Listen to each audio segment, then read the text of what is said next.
Krásný den. Dneska se podíváme, jak se doplňuje elektrolyt. Je to vlastně tady v nádržce elektrolyt, který se používá pouze pro výrobu 2,5. Takže si dám 2,5 a pustím vodu. Když dojde vlastně ten elektrolyt, tak on napíše hlášku refill electrolysis. Ještě to zkusíme tady stáhnout.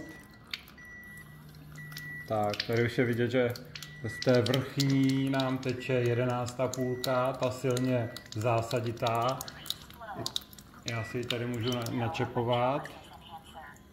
A tady už je vidět, že nám chybí ten refill electrolysis, takže tam potřebujeme ho doplnit.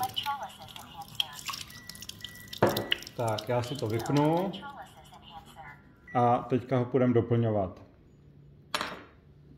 Ze stran jsou tady dvě vlastně takový, jako když prohlubně, to si zmáčknu, vytáhnu si ten přední panel. Tady si jenom tak 2 prstama vytáhnu celou tu nádržku, ta je prázdná.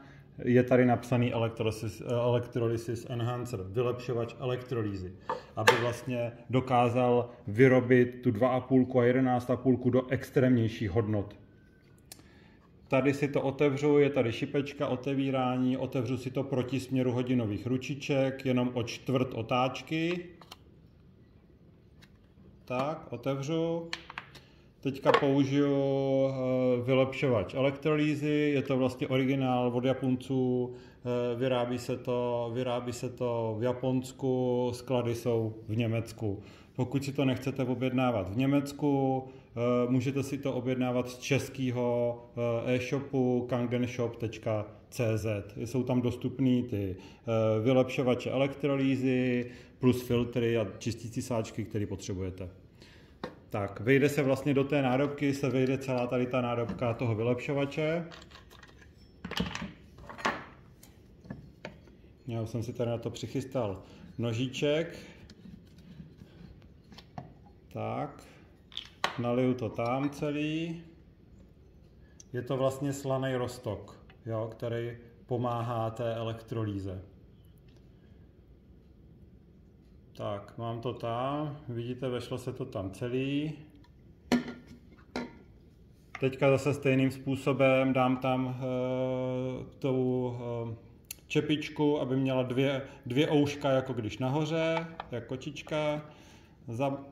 O čtvrt otáčku to zavřu a je to.